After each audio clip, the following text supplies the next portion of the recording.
मेरी वजह से तुम भी कहीं नहीं जा पा रही। जाओ तुम बाहर अपने दोस्तों के साथ शॉपिंग करो, घूमो फिरो अच्छी तरह से। मुझे बाहर जाने का शौक नहीं, आपकी खिदमत करके अच्छा लगता है मुझे। पानी पी लिया आपने? हाँ।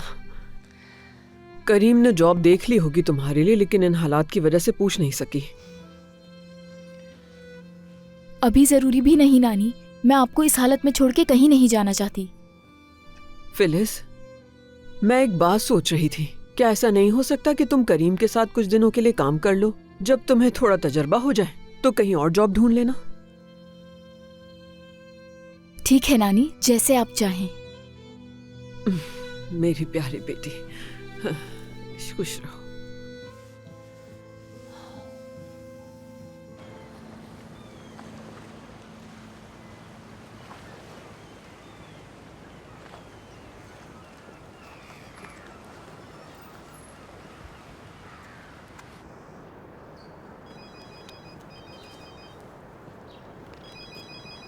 तूबा, जिम, मैं घर वालों से छुपकर वहीं आ गई हूँ जहाँ हम मिलते थे।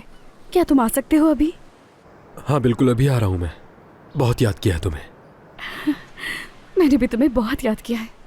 जल्दी से आ जाओ। ठीक है।